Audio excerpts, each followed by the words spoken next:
society has been undermined by the conservative and neoliberal forces opposed to fundamental transformation of South Africa, who have been gaining confidence and expanding their zone of influence.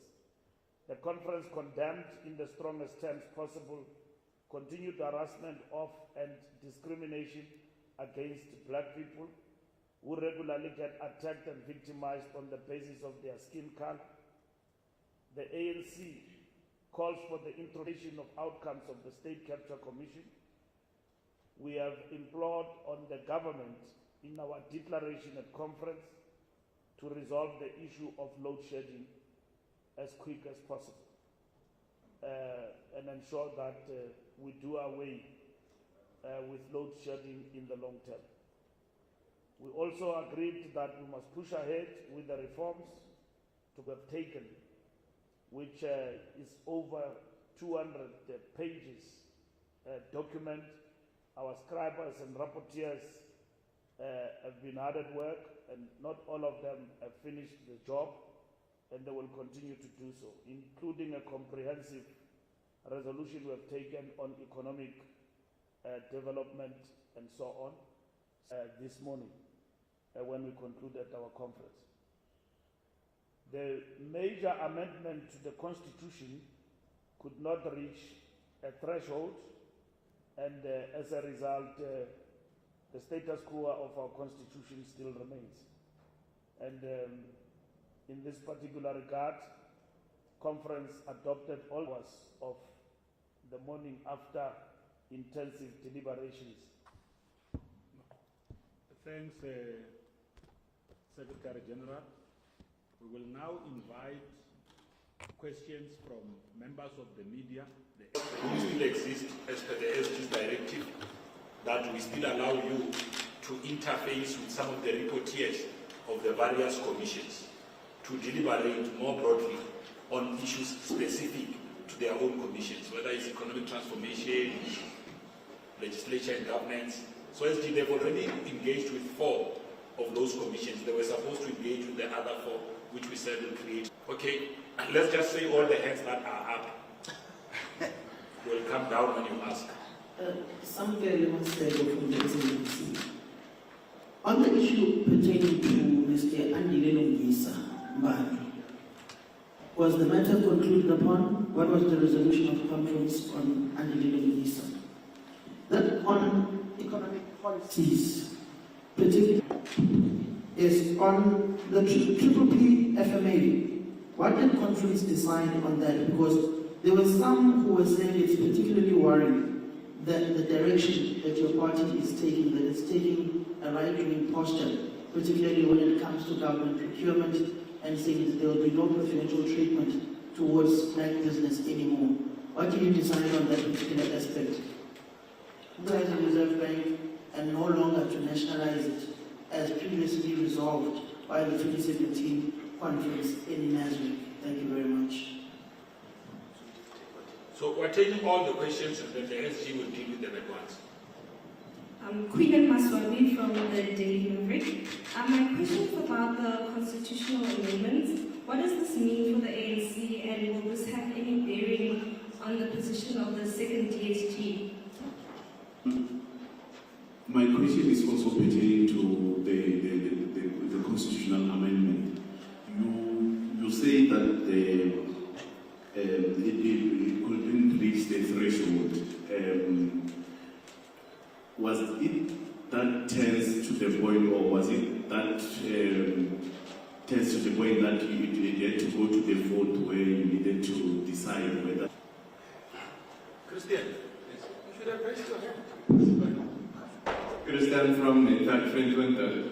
My question is, was the resolution re-established about expropriation of land without compensation, and also the resolution about the internal corruption agency in the ANC? Was there a resolution taken about that? Thank you.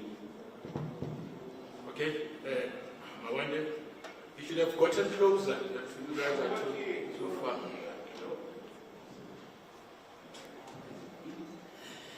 Good afternoon. Thank you very much. My name is Mawande from the Sunday Times.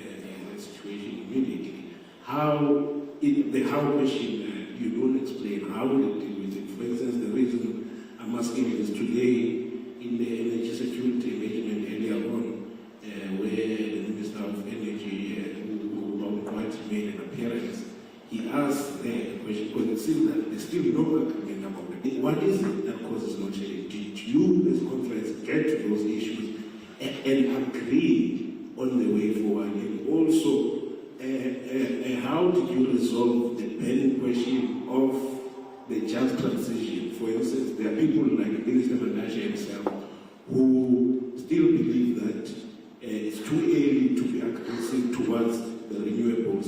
There are those on the opposite end who believe that are most dependent on coal. Did you address those issues? Did you have agreement? Do you agree now how to move forward to resolve the energy crisis and load shedding and what causes load shedding? Thank you very much. Okay, can we move to this side? Can we get a working mic? The previous colleague is talking about it's about the load shedding and the resolution of load shedding. I want to know, is there a specific time frame with regard to solving the issue of load shedding in our country? Time frame. Thank you so much. Good evening. It's Govind with this from history from Nation Africa. You are compromising the probation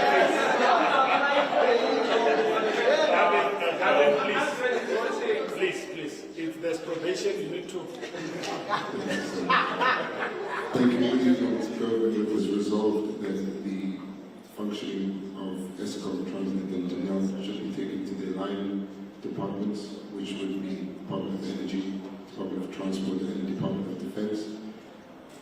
That statement coming from the outgoing head of the Economic Transformation Commission. And then with regards to the resolution to extend the mandate of the Reserve Bank to include the creation of employment, is that a decision and does that replace the resolution on nationalization of the Reserve Bank? And then the Minister of Energy had said that there was a resolution to increase emergency procurement to bridge the gap for the energy shortage.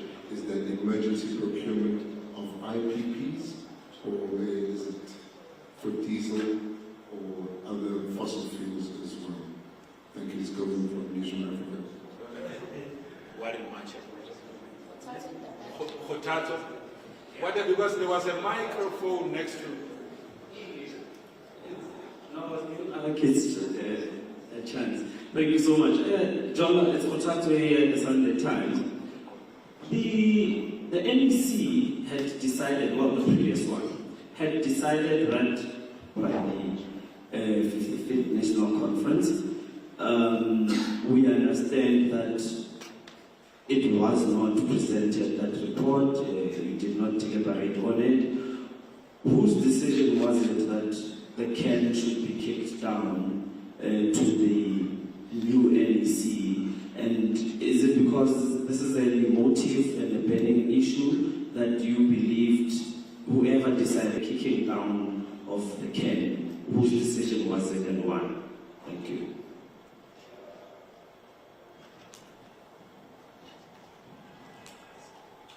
Okay, we are not going to have a second round.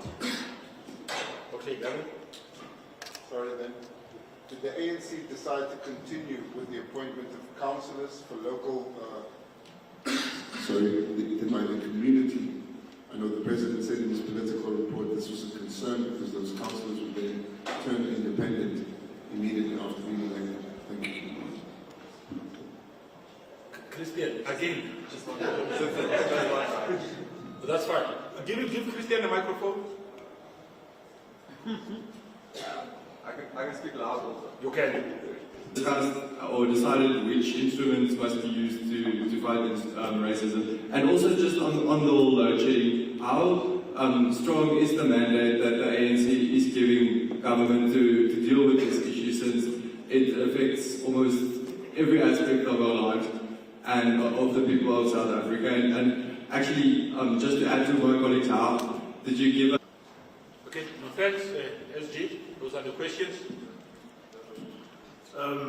First and foremost, thank you for the questions. Just to clarify a point about the resolutions in our approach, which I think it's a matter that Ule tried to clarify but was not emphatic about it. We've got plenary deliberating on the resolution and passing the resolutions, and that this is what we want to share with the media through our different rapporteurs. There are 4 of them who have reported. Others are supposed to give answers. Whether we took a resolution and all of that. I think it was clarified yesterday according to Pule, but Triple P, FMA, load shedding, comprehensive. We want our rapporteurs and chairs to come and give you a comprehensive briefing in terms of those. And I think the most important one for you will be the Economic Commission, which I will give an order now that Kubai must come and address you on the resolution on economy. That will be followed by all other commissions that have deliberated on a number of issues in this conference. So I think that must be undertaken with immediate effect, and so that the media and the public also get to know what we have resolved. I need to explain one thing about constitutional amendments, is that you need 2/3 to amend the Constitution on any other matter. So the DSG position stands because when the Constitution, the issue of the DSG was adopted, 2/3 of the conference adopted. So 2/3 of the conference must give you a go-ahead to amend. So there is no train smash because it doesn't change anything because the Constitution remains. It's just that those who wanted to amend it to get 2/3, they could not get it in the plenary, and that is what has applied. Of the ANC set out in the Constitution that you need 2/3 of the accredited delegates at conference to amend the ANC Constitution. So in this particular instance, that's the simple procedure that we need to actually follow. Andile Lungisa matter issues that will be coming from conference, and then also to deal with the resolutions, not to do anything that is outside the mandate of the conference, but to basically say, look at the resolutions finally before they are sent to the structures. At the present moment, we need to give you what has been deliberated on that particular information by this afternoon. We have explained time and time and again that the issue of Phala is not on the agenda of conference. So matters of integrity of the ANC, including Phala, will be deliberated upon by this and commissions, and then adopted going forward. And then it will get the report of integrity about people who are affected and so on, and then those matters will be placed before the National Executive Committee. As for this conference, there was no discussion. We turned grey quickly because I've been explaining that there was no deliberation on the Phala matter. So we've explained from the beginning of the conference that it is not on the agenda. So it's not a question of why. It is a question that the conference will deliberate on the matter that is placed before itself if there is a report. And you knew, even in terms of the last National Executive Committee, you were briefed that The Pala report was not placed, did not feature, so it does not be. So the NEC will assist with all matters going forward, and you'll be appraised as time goes on about those deliberations. So all other issues, councillors, appointment, load shedding, we will be in a position to give you a detailed report in terms of our resolutions. So I wish to deliver on that one. On the 8th statement.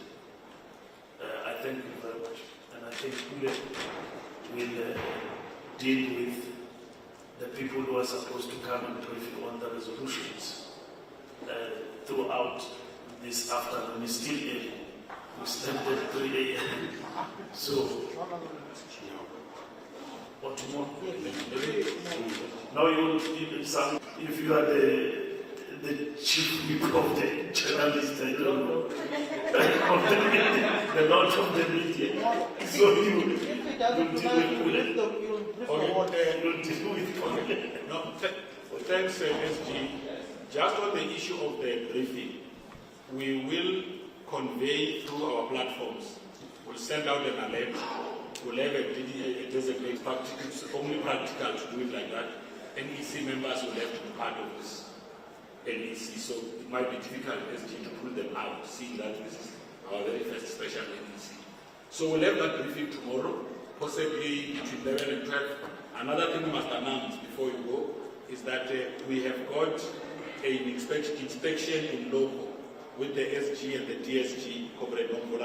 We'll start midday, we'll have the briefing with the reporters of various commissions, the 4 commissions, and then later on we'll do the inspection in local. So that concludes the briefing. Thank you very much. You can wait a bit so that you can do the photo op of the NEC.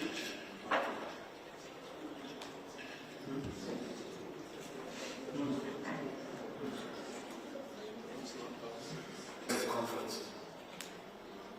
Okay, no, that's fine, because we're just to clarify it, because I know you are going to all be holding around and trying to take pictures to make a story. Was elected as a member of the NEC. The other issues have been deferred. Thank you very much. Okay.